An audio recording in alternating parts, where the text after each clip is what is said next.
David a sus 10,000, y David puso en su corazón estas palabras y tuvo gran temor de Aquís, rey de Gat, y cambió su manera de comportamiento delante de ellos y se fingió loco entre ellos y escribía en las portadas de las puertas y dejaba correr la saliva por su barba. Y dijo Aquís a sus siervos: he aquí, veis que este hombre es demente. ¿Por qué lo habéis traído a mí? ¿Acaso me faltan locos para que hayas traído a este que hiciste, a este que hiciese de loco delante de mí? ¿Había de entrar en mi casa? Vamos a orar. Señor, te damos gracias, agradecidos a ti por tu palabra, y gracias, Señor, por hablar a nuestros corazones. Con tu palabra ministres nuestras vidas, Señor. Gracias, Padre, en el nombre de Jesús te agradecemos. Gracias, Señor. Amén. Pueden sentarse. Vamos a mirar en esta tarde confianza en días adversos. ¿Qué vamos a mirar? Confianza en días adversos. Para David no era tan bonito. Eran días muy duros, adversos, y eso es lo que vamos a mirar. Aunque la adversidad llegue al justo, Dios ayudará a todo aquel que en Él confíe. Y en el Salmo 37:5 dice: encomienda a Jehová tu camino y confía en Él, y Él hará. Las crisis y la adversidad ponen con claridad las verdaderas cualidades internas de una persona. Una persona que adopta cualidades piadosas durante los cultos regulares de la iglesia, quizá no pueda mantener la misma serenidad cuando le llega la adversidad y la adversidad. La verdadera profundidad se muestra experiencia espiritual, no se demuestra. Por lo general, en las actividades rutinarias de la vida, la verdadera santidad surge cuando nos llega la adversidad. Con frecuencia la adversidad, el miedo, el egoísmo y la avaricia se manifiestan cuando el hombre es amenazado de repente por las circunstancias. Pero por otra parte, el hombre que nunca hace alarde de nada, se puede mirar cualidades de serenidad, de fortaleza, de generosidad, de compasión en un momento de crisis, demostrando así su profunda confianza en su Señor viviente.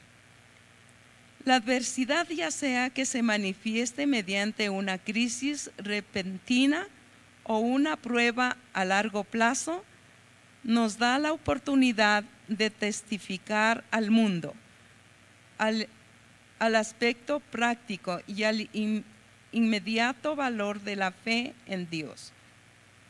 Con frecuencia los incrédulos observan a los hijos de Dios cómo reaccionan a la presión de las circunstancias. El cristiano que hace frente a la prueba con serenidad y con fortaleza en el Espíritu Santo honrará a su Dios y muestra al mundo que Dios cuida de los suyos. Vamos a mirar en realidad que cuando nosotros miramos las dificultades, miramos las pruebas que nos acechan, no es tan fácil, ¿verdad? ¿Cómo reaccionamos? Y cuando realmente nos vienen las pruebas y las dificultades, nosotros podemos mirar cuando es un auténtico cristiano cómo reacciona. Y también cuando una persona no es un verdadero cristiano, cómo reacciona a esas pruebas. No le es tan fácil, ¿verdad? Y eso es lo que vamos a mirar, lo que le sucedió a David. En las pruebas, en las dificultades, para él no fue fácil. Y nosotros si miramos, él era un hombre de Dios. un hombre temeroso del Señor. Pero sin embargo, vamos a mirar en la vida de él que no le fue tan fácil el poder tal vez manifestar la bondad, la paz, tal vez el manifestar por su vida la transformación de su Dios. Y vamos a mirar los peligros del temor y la huida. Los peligros del temor. Vamos a mirar respecto de la vida de David. A veces uno diría no hay temores, pero sin embargo en la vida de David nosotros podemos mirar cuando él tuvo que huir, vinieron los temores a su vida. Y vamos a mirar en 1 de Samuel capítulo 21 versículo 1 lo que ya habíamos leído. Dice así: y vino David a Nob, al sacerdote Ahimelech, y se sorprendió Ahimelech de su encuentro y le dijo: ¿cómo vienes tú solo y nadie contigo? Y respondió David al sacerdote Ahimelech: y el rey me encomendó un asunto y me dijo: nadie sepa cosa alguna del asunto a que te envío y lo que te he encomendado, y yo les señalaré a los criados un cierto lugar. Nosotros podemos mirar aquí el peligro del temor y la huida. David no era que iba a cumplir una orden de parte del rey. Él estaba huyendo del rey Saúl. Y podemos mirar que cuando él huyó, ¿qué es lo que nosotros podemos mirar? Fue primero la mentira. Era un hombre de Dios, era un siervo del Señor, pero sin embargo nosotros podemos mirar por el temor, él tuvo que mentir. Y a veces las personas también dicen: por el temor tuve que mentir. Y es tremendo esto, pero vamos a mirar. Este hombre, aún en la mentira, porque él dijo que iba a cumplir un encargo de parte del rey, y le pide al sacerdote le pide que le dé pan. Dame 5 panes. Y el sacerdote le dice: si los jóvenes están limpios, entonces te puedo dar el pan. Y él dijo: los jóvenes están limpios. Claro que le hablaba respecto de que los hombres sí habían tenido tal vez intimidad con sus mujeres, pero en realidad él le dijo: ya desde ayer, anteayer, ellos no han visto. Pero recordemos, ¿qué era lo que él estaba haciendo? Estaba mintiendo. ¿Estaba limpia su vida? Esos panes que él pidió eran panes que solamente los sacerdotes podían comer. Eran 12 panes de la proposición que los ponían cada sábado. Cada sábado tenían que cambiarlos y poner panes nuevos. Así es que él llegó un día sábado, parece, porque no podían asarle o preparar, porque los judíos el día sábado ellos no pueden hacer absolutamente nada, ni cocinar, ni arreglar, absolutamente nada. Entonces, por eso el sacerdote le dice: solamente tengo los panes que cambiamos los nuevos y sacamos estos que estuvieron ya los 8 días en la presencia del Señor. Entonces le dijo: si se han guardado, yo puedo darles. Y él dijo: dámelos. Y se sirvieron ese pan. ¿Quiénes eran las personas que podían comer? Solamente los sacerdotes. Y también nos habla que podían comer alguna persona que tenía gran necesidad, que el sacerdote podía mirar, que podía comer. Tal vez en eso lo podía librar a David, porque él no era sacerdote, pero sin embargo, pues no estaban limpios, sí limpios tal vez de contacto de mujeres, pero no estaba limpio porque él estaba mintiendo. Ahora vamos a mirar, desde Gaba, David huyó hacia el sur hasta Nob, al norte del monte de los olivos. Los filisteos, cuando ellos capturaron el arca del pacto, y ellos dice que destruyeron Silo. Silo era un lugar donde los sacerdotes vivían, era un sitio donde los sacerdotes vivían y donde ellos, era el lugar donde se adoraba a Dios. Y todas las personas iban a Silo para adorar al Señor. Estaba acordándome de los padres de Samuel, que ellos viajaban a Silo para poder adorar a Dios. Ahora, cuando los filisteos capturaron el arca del Señor, dice que destruyeron Silo y dice que los sacerdotes huyeron a Nob, y allá era el lugar donde ellos levantaron para adorar a Dios. Pero ahora, cuando nosotros lo miramos a David, que él va a Nob, él no iba para adorar a Dios. Era el lugar más cercano que le quedaba para poder tomar tal vez recursos y para continuar su huida.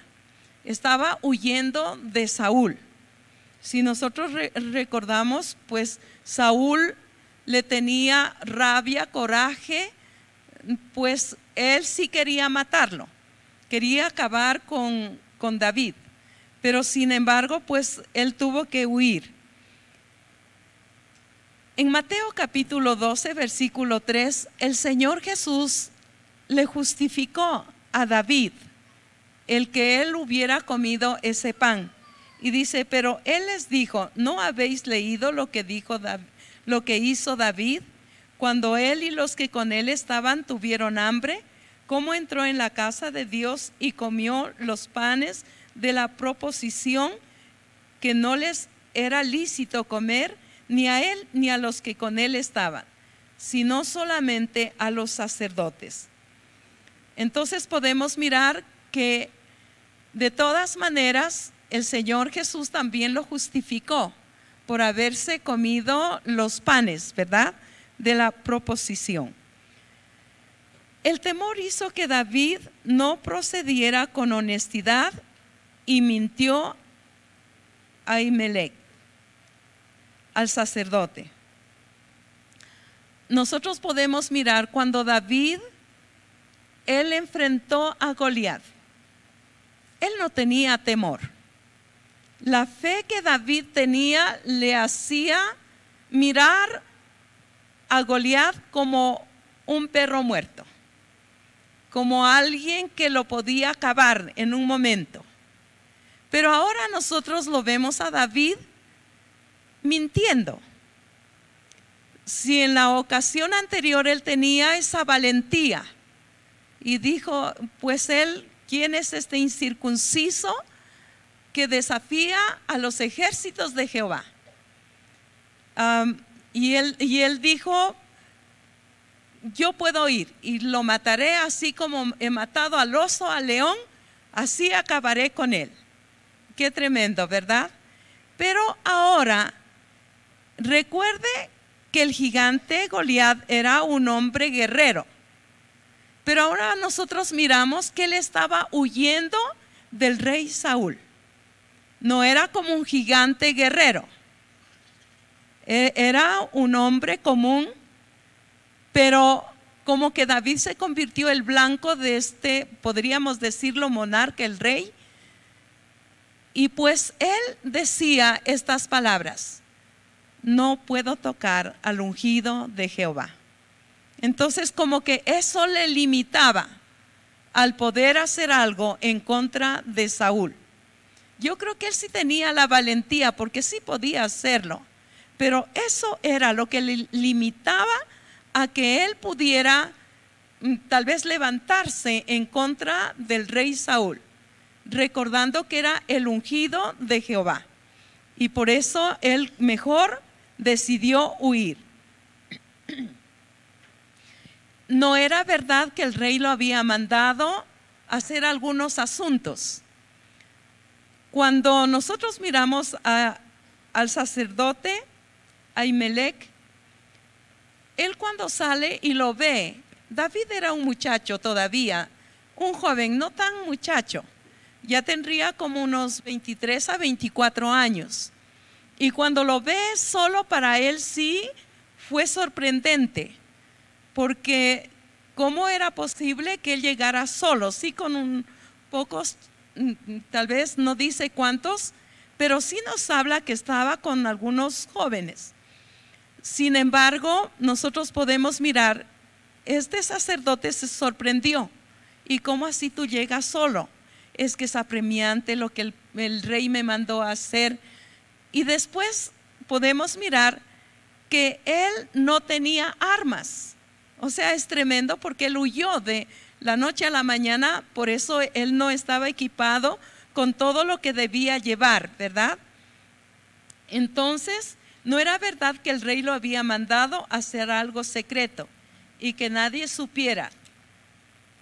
Entonces él estaba mintiendo. La mentira es contrario a la enseñanza de la Biblia. Moisés enseñó al pueblo de Israel, y vamos a mirar, porque a veces como que nos damos las libertades. Si David mintió, entonces yo también puedo hacerlo, pero no es así, ¿verdad? Entonces vamos a mirar, la mentira es contraria a la enseñanza de la Biblia. Moisés enseñó al pueblo de Israel a que ellos no debieran mentir. Levíticos capítulo 19 versículo 11 dice: no hurtaréis, no engañaréis, ni mentiréis el uno al otro. Aquí podemos mirar, esa era la enseñanza de Moisés para el pueblo de Israel, y hoy también para nosotros.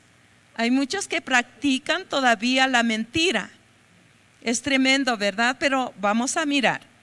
El apóstol Pablo reafirma en Colosenses capítulo 3 versículo 9, dice: no mientan, no mintáis los unos a los otros, habiéndoos despojado del viejo hombre con sus hechos. O sea, nos habla que nosotros no debemos mentir, no hay que mentir.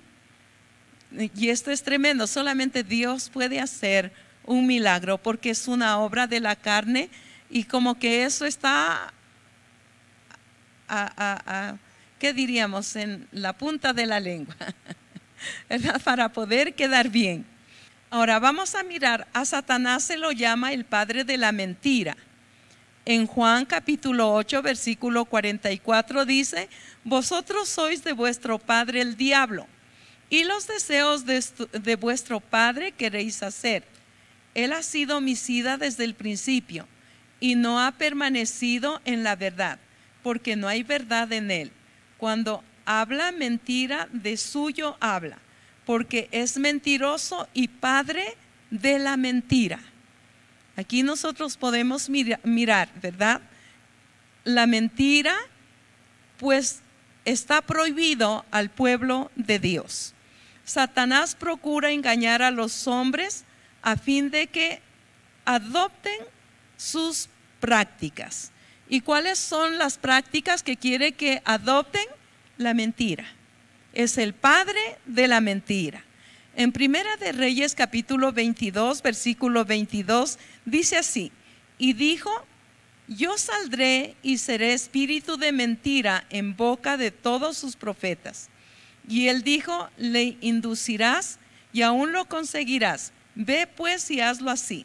Acá está hablando esta porción respecto el engaño, respecto que Acab, él quería ir a pelear con sus enemigos. Y dice que él llamó a los profetas para que le profetizaran si debía ir o no a la batalla. Y Satanás puso un espíritu de mentira en todos los profetas y ellos profetizaban diciendo: ve, porque vas a venir victorioso, vas a vencer, vas a ganar. Y el rey de Israel le dijo: ¿no tienes todavía otro profeta aquí? Dijo: sí hay uno, pero no me gusta consultarle a él. Le dijo: porque no me dice las cosas correctas. Dijo: no diga eso el rey. Pero lo mandó a traer, y este profeta se llamaba Micaía, y él es el que le muestra respecto que el enemigo había puesto profecías de mentira en todos los profetas. Pero claro que Micaía, él sí le profetizó lo que era verdadero. En Hechos 5:3 dice: y dijo Pedro: Ananías, ¿por qué llenó Satanás tu corazón para que mintieses al Espíritu Santo y sujetases y sustrajeses del precio de la heredad? Son personas que se rindieron a la mentira. Qué tremendo, ¿verdad? Personas que se rindieron a la mentira y les fue mal. Nosotros podemos mirar desde Génesis. Génesis capítulo 4 versículo 9 dice: y Jehová dijo a Caín: ¿dónde está Abel tu hermano? Y él respondió: no sé, ¿soy acaso guarda de mi hermano?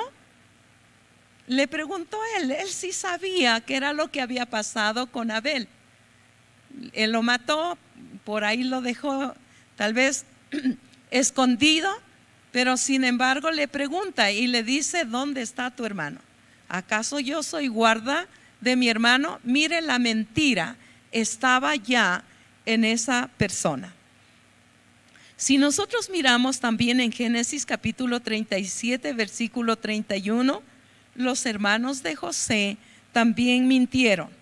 Entonces tomaron ellos la túnica de José y degollaron un cabrito de las cabras y tiñeron la túnica con la sangre, y enviaron la túnica de colores y la trajeron a su padre y dijeron: esto hemos hallado, reconoce ahora si es la túnica de tu hijo o no.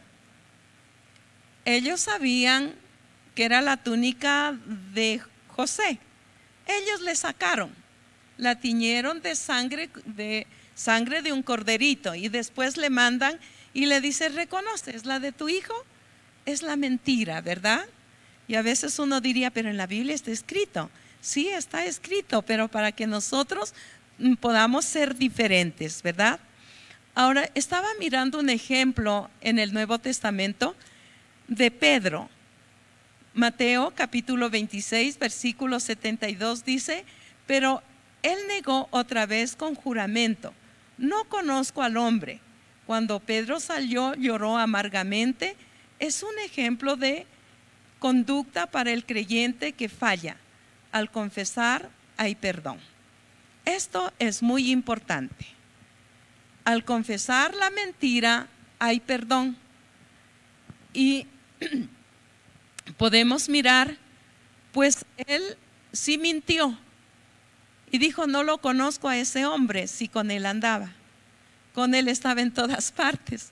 Y cuando se enfrenta con esta persona, ni siquiera era una persona, era la criada que ayudaba ahí, y como que tuvo temor, tuvo miedo, y él dijo: no lo conozco a ese hombre. Qué tremendo, ¿verdad? Tal vez alguna vez tú lo has negado al Señor y has dicho: no lo conozco a ese hombre, no lo conozco a Jesús. Tremendo, ¿verdad? O te preguntan: ¿eres cristiana? Y dices: no, yo no soy. A mí me pasó eso también. Y dije: no, yo no soy, mi mamá es. Tremendo, ¿verdad? La mentira está ahí. Y es algo tan bueno el poder mirar el ejemplo de Pedro, cómo él se arrepintió. Y podemos mirar que cuando confiesa su pecado, pues hay perdón. En primera de Juan 1:9 dice: si confesamos nuestros pecados, Él es fiel y justo para perdonar nuestros pecados y limpiarnos de toda maldad. Ahora, no podemos justificar a David. Él era un joven, tal vez de 23 a 24 años. Él se convirtió en el blanco del rey, y él decía que no podía tocar al ungido de Jehová. Ahora podemos mirar cuando él fue a Nob, a donde el sacerdote Abiatar es, me equivoqué, Ahimelech. Cuando fue a donde el sacerdote Ahimelech, es tremendo porque él mintió. Y ahí en ese lugar se encontraba el empleado de Saúl, Doeg. Son nombres medio raros. Y este hombre era el jefe de los pastores de Saúl. Y más adelante nosotros podemos mirar que él lo delató a David, que lo había encontrado en la casa de los sacerdotes. Y después eso fue causa para que Saúl mandara a traer a todos los sacerdotes. Dice que fueron 85 sacerdotes, y a Saúl no le importó el darles muerte. Dice que les dijo a los soldados de él que los matara. Ellos no quisieron. Pero este Doeg no le importó, porque él no era del pueblo de Israel, no tenía temor el matar a un sacerdote. Entonces él cogió y arremetió contra ellos y los mató a 85 sacerdotes por haberlo recibido a David. Era algo tremendo. Otra de las cosas que podemos mirar, cuando antes de eso David le preguntó a este sacerdote: ¿tienes alguna espada? Es que era tan apremiante la salida que el rey me mandó a hacer, que no tuve tiempo para coger ninguna arma. Así es que estoy así, ¿me puedes dar un arma? ¿Tienes algo? Y él dijo: no, aquí no hay a más que la lanza de Goliat, y que está detrás del velo. Si quieres puedes tomarla. Y él dijo: ninguna como ella. Y la recibió. Y es tremendo porque estaba mirando que cuando él era un muchacho, un jovencito, le pusieron la armadura de Saúl, pero sin embargo él no quiso. Se la puso y le quedó muy grande, y se la sacó y la entregó. Pero ahora lo podemos mirar: dámela, no hay otra como ella. El temor lo hizo actuar de esa manera. Si él hubiera confiado como cuando era un muchacho que no tenía temor a los desafíos de Goliat, a lo mejor hubiera salido vencedor. Pero él comenzó a huir, él comenzó a llenarse de temor su vida, y muchas veces por el temor, por el miedo, por la vergüenza, por el recelo, se cometen muchos errores. Lo que le pasó a David. La Biblia nos advierte en cuanto a la precipitación. Si nosotros miramos, David, según el cuento que le estaba diciendo, ¿verdad?, salió precipitadamente por la orden del rey, que era apremiante, pero era una mentira. Ahora nosotros podemos mirar respecto de cuanto a la precipitación. La Biblia nos advierte respecto de eso, porque a veces somos precipitados para hacer alguna cosa y después nos damos cuenta que no debíamos hacerlo de esa manera, por precipitarse rápidamente. Y vamos a mirar en Proverbios capítulo 19, versículo 2 dice: el alma sin ciencia no es buena, y aquel que se apresura con los pies peca. Podemos mirar que el que se apresura, ¿qué dice?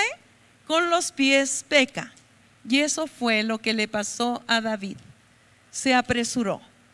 Y con ese apresuramiento hasta hizo matar a los 85 sacerdotes que eran de Dios.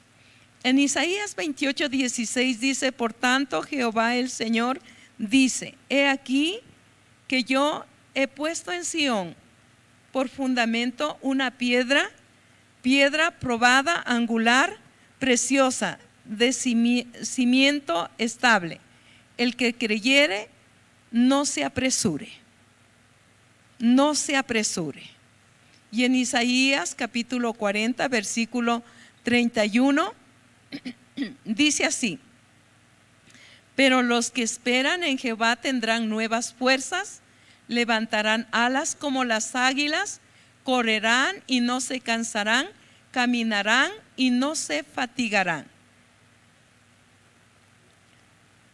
Podemos mirar, no es bueno precipitarse.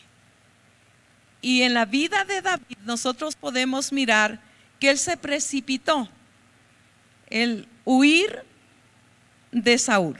Claro, si no huía también, pues ya lo fueron a buscar a la casa, y su esposa Mical había puesto una estatua en la cama cubierta, y cuando le dijeron que estaba enfermo, entonces Saúl dijo: tráigamelo acostadito en la cama para que yo lo mate. Terrible, ¿ve? Pero ya pues él había huido, ya no estaba en ese lugar. El temor se convierte en pánico. Y vamos a mirar en 1 Samuel capítulo 21, versículo 10. Dice así: y levantándose David aquel día, huyó de la presencia de Saúl y se fue a Aquis, rey de Gat.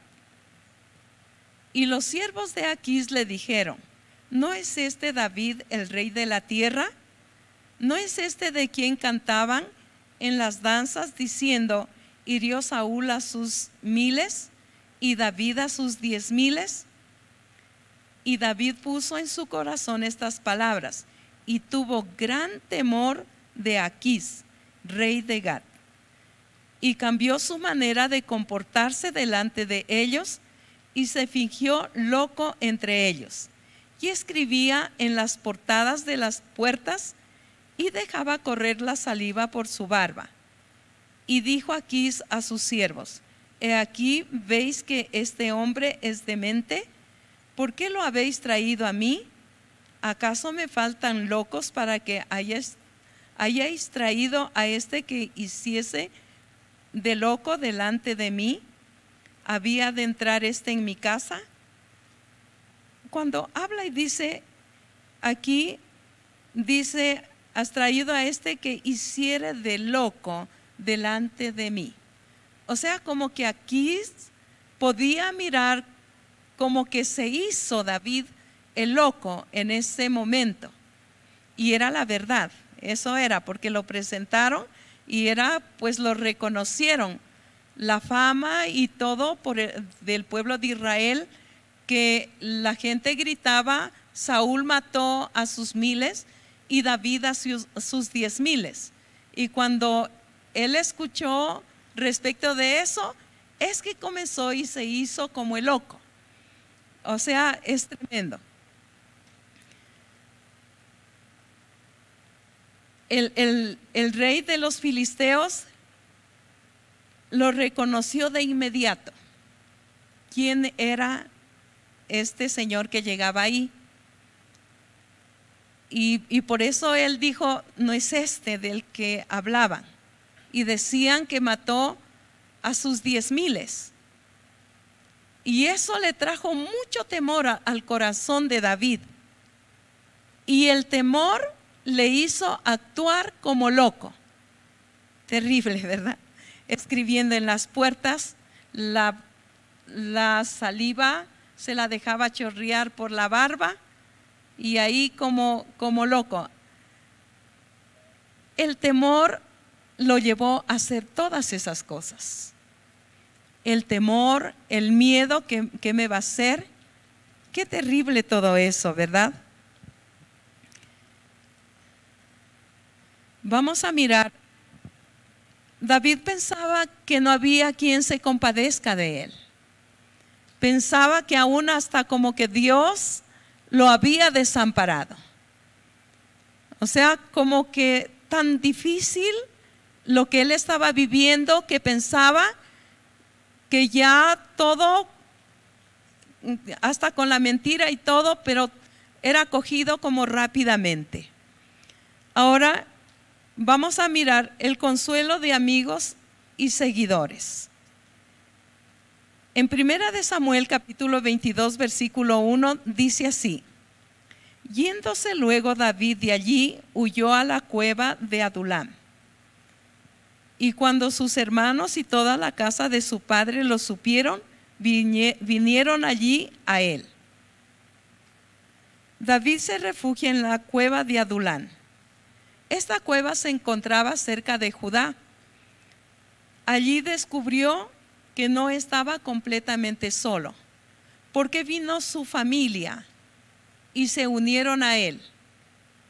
Yo creo que él sintió que no estaba solo, porque andaba huyendo y todo, pero rato menos pensado, cuando llega la familia para verle, yo me imagino que él se sintió feliz, se sintió contento, sintió que había alguien que se preocupaba por él y que ellos estaban dispuestos, porque dejaron sus hogares, sus casas, su comodidad, para venir a la cueva de Adulam para estar con él. Entonces él se sintió que estaba protegido. Y en el versículo 2 de 1 de Samuel capítulo 22 dice así: y se juntaron con él todos los afligidos y todo el que estaba endeudado y todos los que se hallaban en amargura de espíritu, y fue hecho jefe de ellos y tuvo consigo como 400 hombres. Se unió la familia y se unieron 400 hombres. Pero es tremendo el poder mirar que eran personas tal vez a lo mejor no deseables, porque eran los amargados, eran los endeudados, que en ese tiempo se podía, si no pagaban la deuda, se podía venderlos para poder pagar la deuda. Entonces ellos, huyendo para no ser vendidos, pues se juntaron también con David. David dice que los aceptó y ellos también lo aceptaron a David como su capitán, como su jefe, como su líder. Y dice que después vinieron 200 hombres más, y el ejército de David ya tenía 600 hombres. Ya no eran pocos, eran muchos. David convirtió a este grupo heterogéneo en un ejército disciplinado, en un conjunto de héroes, como simboliza a Jesús, amigo de los pecadores. O sea, él los recibió con todos los defectos, con todas las cosas, amargura, con ira, resentimiento, amargados, los recibió. Y es tremendo el poder mirar como el ejemplo del Señor Jesús. Él también ha recibido a los endeudados, amargados, a todos los insatisfechos, que a veces uno dice, pero ¿quiénes serán esos? Si usted mira su vida, podemos mirar, Jesús fue amigo de los amargados, endeudados, de los resentidos. Él fue amigo. Y podemos mirarlo en David, que levantó de esos hombres un gran ejército, que después se los llama los valientes de David. Y también cuando el Señor nos encuentra, ¿verdad?, llenos de tanta cosa, pero nos limpia. Y después el Señor también nos hace sus valientes, su ejército, para que nosotros podamos predicar su palabra. El Evangelio sana las heridas. Y eso es algo tan bonito. El Evangelio puede hacer puro al impuro, veraz al mentiroso, un hombre sincero al ladrón. O sea, es algo tan bonito porque el Señor, Él puede transformar. David lo hizo, los ayudó, después se convirtieron en los valientes. Y también nosotros en las manos del Señor, también Él nos limpia de la mentira, nos limpia del robo, nos limpia de todas las cosas que a Él no le agrada. Y levanta un ejército para que seamos esos valientes para poder ir y predicar el Evangelio del Señor. Bendito sea Dios. Vamos a mirar, hay esa seguridad en la fe y la confianza. Esa confianza interior, y esa fue la que le faltó a David, pero él después lo logró.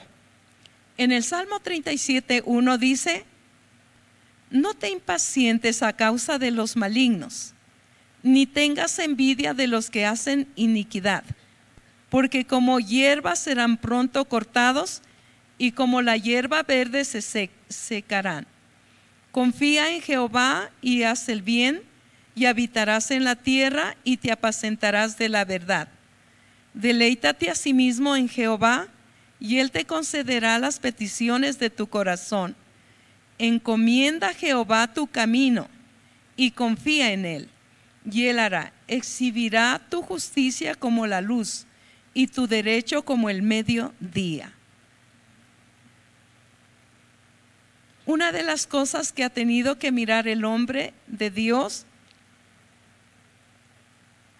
que el malvado prospera y que los justos sufren. Y a veces se hace esa pregunta, porque David, él se preguntó, no fue tan fácil para él el andar perseguido, que le deseaban la muerte, andaba prófugo. Y es tremendo, ¿verdad? Porque es algo tan bonito el poder mirar cómo él, a pesar de que tal vez dio lugar a la mentira, pero sin embargo, él se apoyó en Dios. La mayoría de los salmos que él escribe en su angustia, en sus dificultades, pero clamando y creyendo que Dios lo podía ayudar. Y él es el que pregunta, ¿por qué sufre el justo?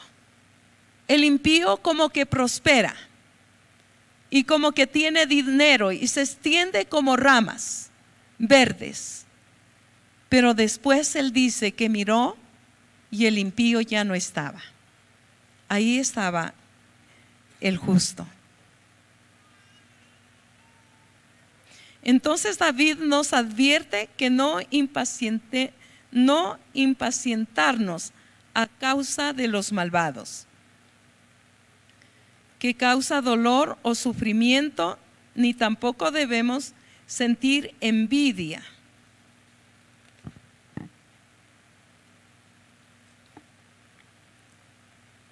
de los que hacen el mal. Llegará el momento en que el malvado será cortado y nada quedará. Debemos orar para que se puedan arrepentir. Y es la verdad, el malvado pues como que crece, como que se le ve todo el próspero y como que nunca le fuera a suceder nada. Pero nos habla a nosotros como hijos de Dios que debemos orar por ellos, porque muy pronto se le terminará, por lo menos para que ellos puedan ser salvos.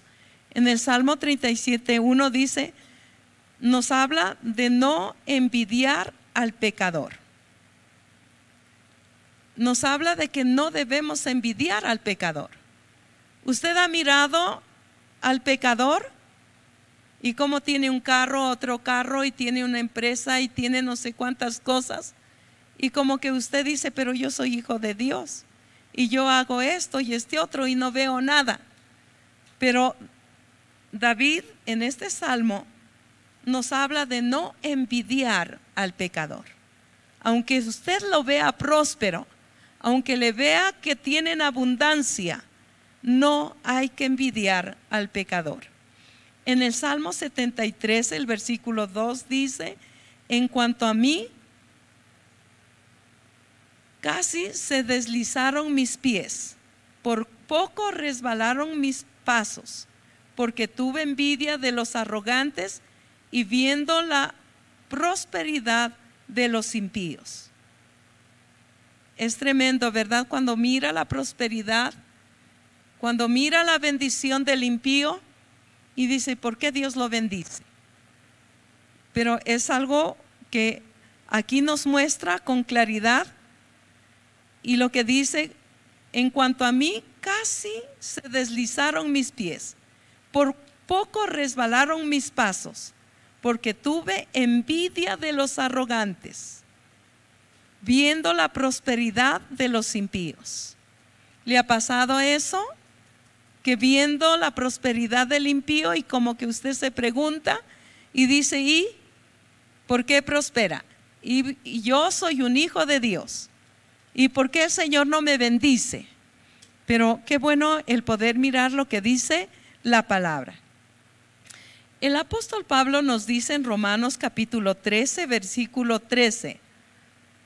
Él dice, andemos como de día, honestamente, no en glotonerías ni borracheras, no en lujurias y lascivias, no en contiendas y envidias. La envidia trae gran mal. Y nosotros miramos por qué mató Caín a Abel. Lo mató por envidia, porque Dios aceptó la ofrenda de Abel y no la aceptó la ofrenda de Caín. ¿Por qué no la aceptó la ofrenda de Caín? Porque Dios conoce el corazón y miró que el corazón de Caín no era correcto. Pero es tremendo el poder mirar que la ofrenda de Abel a Dios le agradó. La envidia será castigada, y por eso nos advierte que nosotros no debemos envidiar a los que prosperan. No debe envidiar, no debemos envidiar, porque la envidia, dice, será castigada. En Isaías 26:11 dice así: Jehová, tu mano está alzada, pero ellos no ven. Verán al fin y se avergonzarán los que envidian a tu pueblo, y a tus enemigos fuego los consumirá. Ahí podemos mirar que será castigada la envidia. En el Salmo 37, versículo 7, nos habla respecto de que nosotros como hijos de Dios debemos tener esa sumisión delante del Señor. Y dice así: guarda silencio ante Jehová, espera en él, no te alteres con motivo del que prospera en su camino, por el hombre que hace maldades, Deja la ira, desecha el enojo. No te excites en manera alguna a hacer lo malo, porque los malignos serán destruidos, pero los que esperan en Jehová, ellos heredarán la tierra. Pues de aquí a poco no existirá el malo, observará su lugar y no estará allí. Pero los mansos heredarán la tierra y se recrearán con abundancia de paz. O sea, el Señor nos recomienda no envidiar lo que hace el impío, porque el Señor, Él va a traer bendición a nuestra vida y nosotros debemos esperar con paciencia, porque el Señor recompensará. Si nosotros miramos respecto de la vida de David, sí, tal vez él tuvo que pasar situaciones difíciles, duras, y tal vez en él habían argumentos. ¿Por qué? ¿Por qué me persigue? ¿Por qué prospera el impío? Terrible, ¿verdad? Pero sin embargo, él sujetó su vida a Dios y no le importó, a lo mejor, claro que yo sé que él se arrepintió, así como leímos ese pasaje respecto de que el que confiesa su pecado y se aparta alcanza misericordia del Señor. Y yo creo que David, él alcanzó misericordia de Dios. Sus mentiras y todo quedaron ahí, y es tremendo porque nosotros después podemos mirar el hombre conforme al corazón de Dios. ¿Cómo puede ser el hombre conforme al corazón de Dios? Un hombre falloso, mentiroso, que hacía tantas cosas, ¿verdad? Pero tremendo, porque era un hombre que podía acercarse a Dios y poder reconocer su falla y pedir perdón. Eso es importante. Eso es importante. Cuando vivimos una vida de íntima comunión con Dios, debemos permanecer quietos cuando nos parezca que todo nos sale mal. Podemos disfrutar de una paz interior que procede de la sumisión a Dios, por lo tanto que permite que acontezca en nuestra vida. Tenemos a Dios y Él no puede fracasar. Si esperamos pacientemente en Dios, heredaremos la tierra. Entonces hay que esperar pacientemente en el Señor y vamos a ver su bendición. David conocía a Dios, pero sin embargo huyó de Saúl. El temor lo impulsó a hacer cosas indignas de un varón de Dios. Nosotros necesitamos estar advertidos a fin de que el temor, la envidia, los celos, la ira no nos impulsen a hacer lo mismo. La palabra dice que es escrita para que nosotros no caigamos en lo mismo. Pero si usted se da cuenta, a veces mira alguna cosa y viene la envidia, viene la mentira, viene el enojo, la ira, y es tremendo. Pero la palabra fue escrita para que nosotros no demos lugar a eso. Debemos confiar en el Señor. El Señor Jesús llamó no a los justos, sino a los necesitados. Vino a consolar a los que sufrían. ¿No debe acaso ser esta nuestra actitud también? Procedamos con cuidado, no sea que nosotros también caigamos en lo mismo. Qué importante es el que nosotros podamos seguir lo que nos dice la palabra. El Señor Jesús, Él está para levantarnos, para ayudarnos. Y aunque tal vez fallemos, Él está, si nos arrepentimos, Él está listo para levantarnos. Y qué bueno que nosotros podamos mirar este ejemplo de David, un hombre con muchos errores y fallas, mentiras y cosas, pero sin embargo, el hombre que agradó a Dios. Agradó a Dios porque siempre hubo en su corazón una palabra de arrepentimiento y poderse acercar a Dios reconociendo sus fallas.